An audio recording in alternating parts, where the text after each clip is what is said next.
So, hello everyone. Today we are going to have a lesson on plurals in English.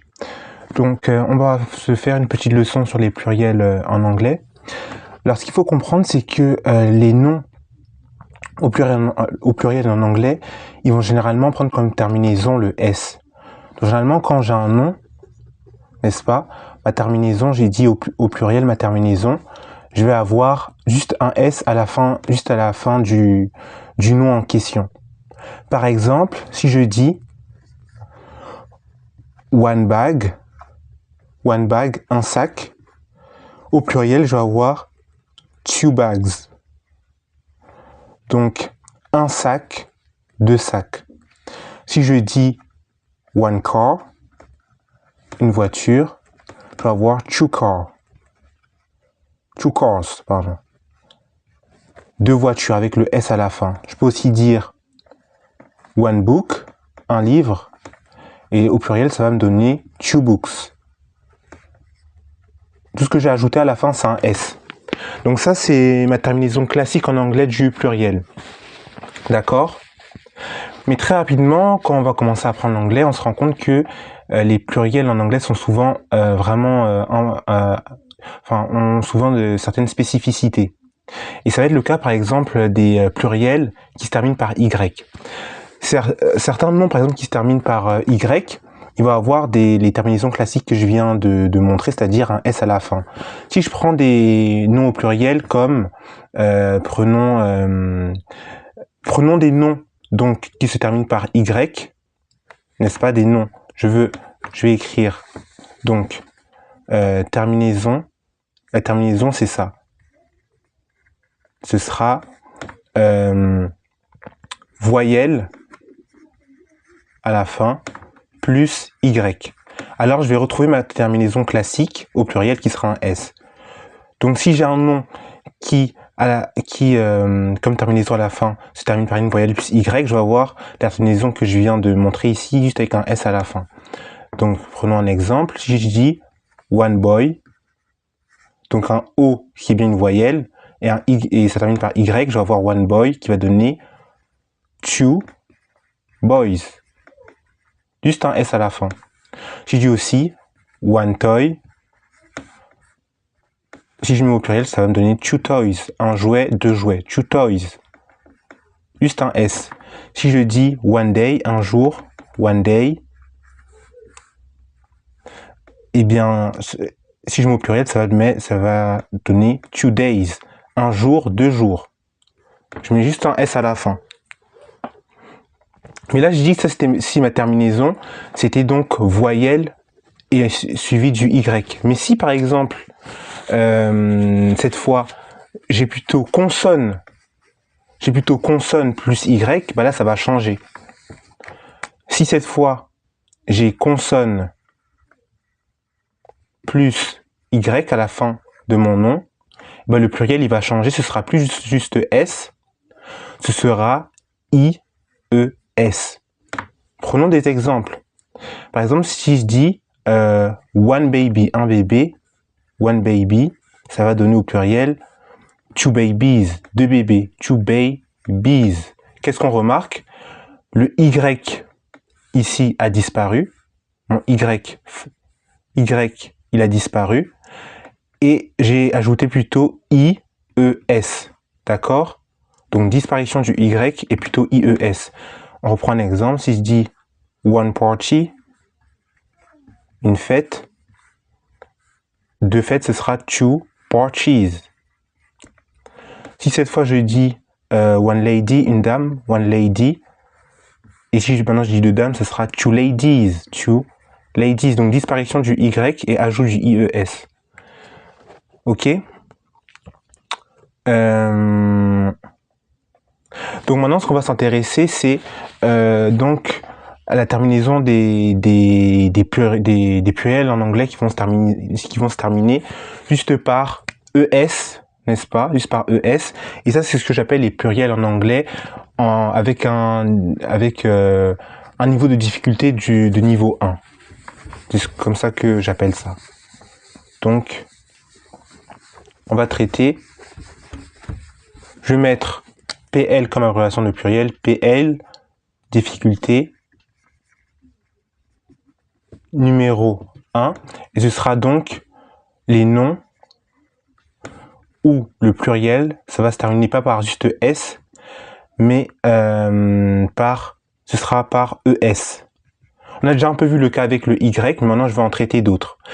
Les pluriels avec le premier niveau de difficulté en anglais, c'est les noms qui vont se terminer par quoi? Par ça. Qui vont se terminer par soit S, soit SH, soit CH, soit X, soit O. Donc S, SH, CH, X ou O. Et maintenant, pour chaque cas, je vais donner des exemples. D'accord? Donc, si je prends le cas juste avec le S, si je prends le cas avec les mots qui se terminent en S en anglais, par exemple, prenons le mot bus. Donc, one bus, un bus, one bus, two buses, two buses.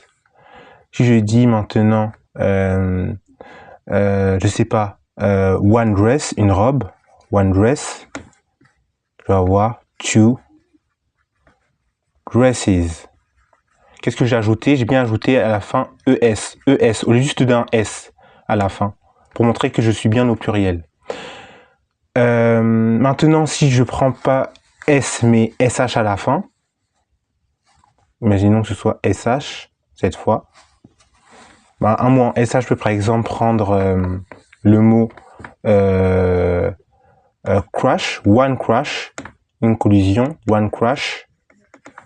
Ça va donner au pluriel two crashes, deux collisions, two crashes, crashes, on ajoute ES. Ou encore, je peux donner one brush, une brosse, one brush, qui va donner two brushes. Donc ES à la fin. Maintenant, si je prends les mots qui se terminent plutôt par CH. CH, pour les mots se terminant par CH, on va par exemple avoir le mot watch qui signifie montre. Donc one watch, qui au pluriel donne two watches. Two watches. Ou encore, je peux avoir one church, qui va donner au pluriel two churches. Two churches. D'accord? Ensuite, on va traiter des noms en anglais qui se terminent plutôt par X. Et là encore, on va ajouter ES à la fin au pluriel. Donc par X, je vais avoir des mots comme a box, une boîte. Donc one box, une boîte. One box qui donne two boxes. Encore une fois, j'ajoute ES au lieu de juste S à la fin. Ensuite, je vais avoir des mots comme one tax, une taxe, qui va donner two taxes. J'ajoute encore ES à la fin. Ensuite, je vais avoir les noms qui se terminent par Z. Les noms qui se terminent par Z, eux également, ils vont prendre souvent du ES à la fin. Par exemple, one quiz, ça va donner two quizzes. Mais là, qu'est-ce qu'on remarque de très important, c'est que quand mon mot il termine par Z, au pluriel, je vais ajouter, comme je l'ai dit, ES, mais également, je vais doubler le Z. Donc en fait, c'est Z, la structure, c'est au pluriel, ça va donner double Z plus ES. Je peux reprendre un autre, par exemple, j'ai dit one buzz. Ok, le pluriel, ça va donner two buzzes. Et je double S et je mets ES à la fin. Voilà. Ensuite, on va traiter du cas avec le O à la fin de la phrase, enfin à la fin du nom, pardon. Donc avec O, on peut prendre les exemples suivants. Par exemple, one hero, un héros, one hero, qui va donner two heroes. two heroes. Et j'ajoute le ES à la fin de ma terminaison, à la fin du O. One hero, two heroes. Je peux également dire one potato, qui va donner two potatoes. One potato, two potatoes. Ok? Donc là, c'est top ça. One potato, two potatoes. J'ai ajouté mon ES. Mais attention aux mots en anglais se terminant par O. Parce qu'il y a de nombreuses exceptions. Par exemple, on va avoir des mots en anglais qui se terminent par O qui vont avoir la terminaison classique du S à la fin. Donc là, je mets attention aux exceptions. Par exemple, je peux dire one studio. Et au pluriel, ça va donner two studios avec seulement un S à la fin. Two studios. Ou encore, je vais avoir même des mots des noms se terminant par O en anglais qui vont avoir deux traductions au pluriel. Soit avec la terminaison classique du S et également la terminaison du ES. Par exemple, je peux dire one volcano, un volcan. Et je vais avoir deux traductions possibles. Si je dis par exemple deux volcans, two volcanos, ou alors je vais avoir two volcanoes, avec le ES. Donc soit S à la fin, soit ES. Donc il faut faire très attention à tous ces pluriels en anglais. Ok? Donc ça, j'ai dit que c'était mes pluriels avec les niveaux de difficulté numéro 1. Maintenant, on va traiter de ce que j'appelle les pluriels avec des niveaux de difficulté de numéro 2. Ok? Ce que j'appelle des pluriels avec un niveau de difficulté numéro 2, c'est des pluriels où en fait, je vais avoir non seulement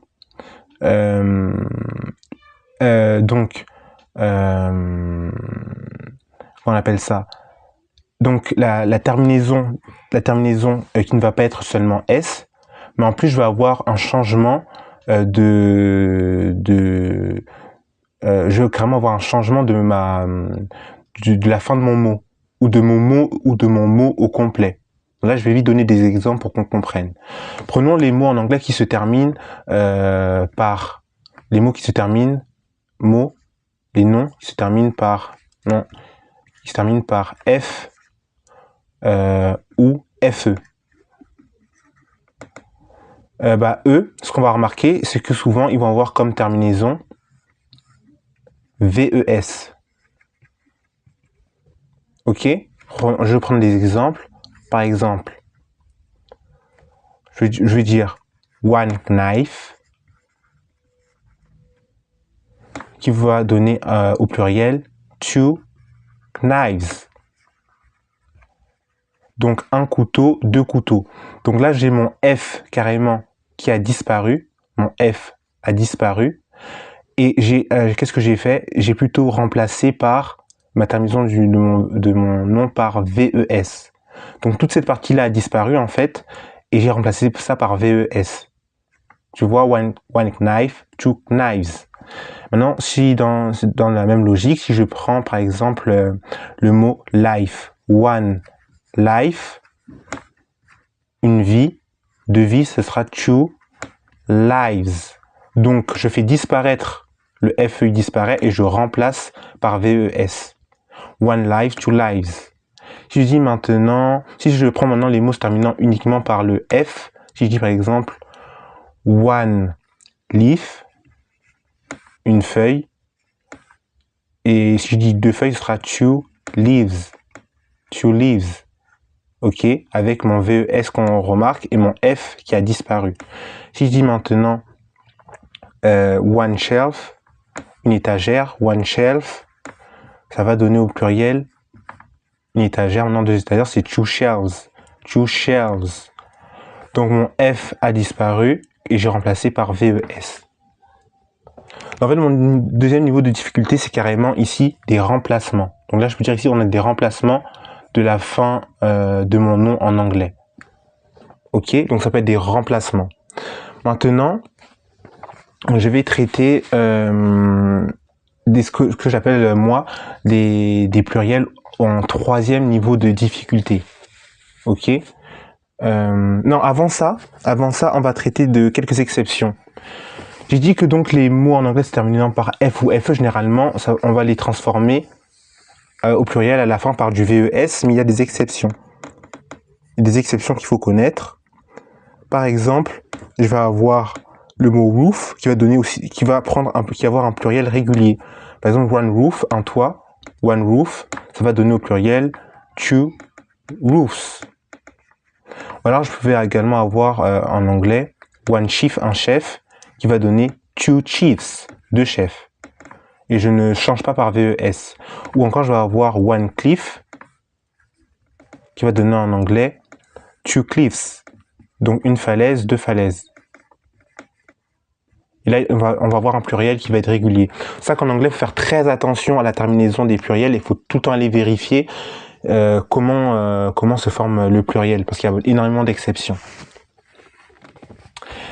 Ensuite, donc je vais traiter donc des pluriels de ce que j'appelle avec un 3e niveau de difficulté. Donc je mets numéro 3. Numéro 3 de difficulté. Donc ça va être carrément des noms en anglais qui vont connaître une modification presque totale. Donc si je prends des mots notamment qui ont OO au milieu, qui ont OO donc au milieu, des noms qui ont OO au milieu par exemple comme foot, donc one foot, un pied, one foot, ça va donner en anglais 2 feet, 2 feet. Une dent, ça va donner one tooth,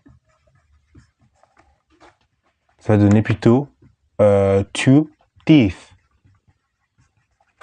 One groove, une noix, one groove, ça va donner to give, to give. Et ça c'est intéressant, remarque que le OO se transforme en EE. Donc on va avoir du OO qui au pluriel va se transformer en EE au milieu. D'accord?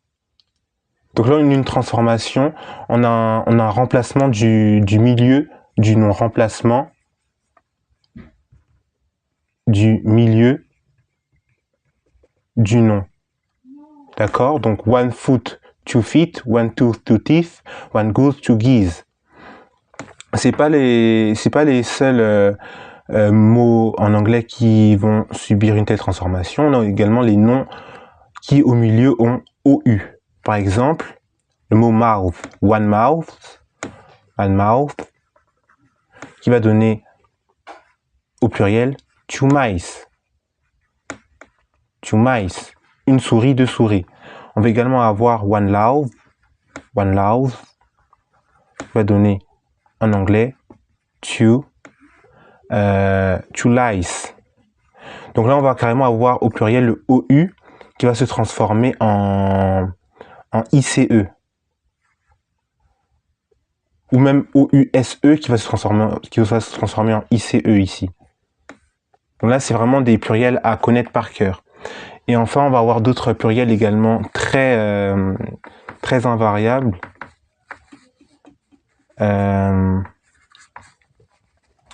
Comme par exemple les mots terminant par men, où on va avoir cette fois one man, un homme, qui va se transformer en two men,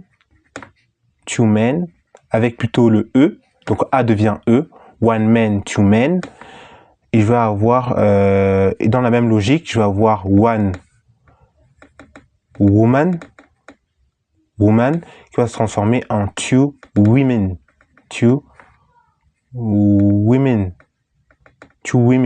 Donc le A ici, le A au pluriel, le A va se transformer en E au pluriel dans ces mots-là. Ok? Donc là, c'était les autres pluriels à connaître. Ensuite, on va traiter de quelques cas particuliers. Notamment, on va en fait traiter maintenant des noms d'origine latine ou grecque. Ok.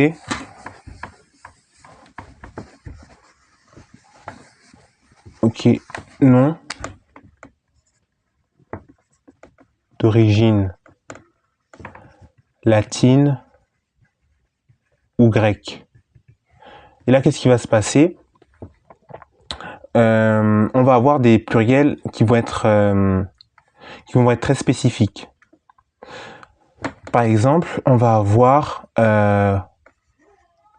les mots en IS, les mots d'origine latine, donc en anglais, qui se terminent par IS, ils vont être remplacés au pluriel tout simplement par ES, par une terminaison assez classique. Donc je vais avoir par exemple one hypothesis, one hypothesis, qui au pluriel va donner two, donc deux. Hypotheses. Là, il faut faire très attention à la prononciation. Hypothesis et hypotheses. Donc là, on va forcer, on va faire un i long. Hypotheses. Et dans la même logique, on va avoir une crise. One crisis, qui va donner une crise. Et ensuite, two crises. Donc le mot is, on l'enlève, on le remplace par es. C'est ce que j'ai mis ici. Donc ça, c'est parce que c'est un mot d'origine latine ou grecque. On va avoir encore d'autres schémas qui vont apparaître, comme on va voir le qui est une marque du singulier en latin ou en grec, ou encore le on à la fin qui va être une marque du singulier, et donc au pluriel, tout ça, on va le transformer en a, qui est la marque du pluriel en latin ou en grec. Donc le dès que j'ai un mot qui finit par au pluriel, ça va devenir a, et un mot qui finit en on, au pluriel, ça va devenir a également. Prenons, on va se prendre quelques exemples. Prenons one referendum. One referendum, donc un référendum, ça va donner au pluriel two referenda. Donc un a à la fin. Le marque du singulier, le a marque du pluriel. Je vais également avoir one bacterium, une bactérie, qui va donner two bacteria, avec un a à la fin, marque du pluriel en latin, ok? Ou avec, maintenant je prends des exemples avec des mots qui se finissent par on. Par exemple, one phenomenon, qui va donner two phenomena, a marque du pluriel. Ou encore one criterion, qui va donner au pluriel two criteria. Et encore, on remarque le a, marque du pluriel. Donc là, c'était un peu ce qu'il fallait comprendre déjà sur le pluriel en anglais. Donc on se retrouve prochainement pour une autre leçon où encore je vais développer encore quelques autres choses sur les pluriels en anglais.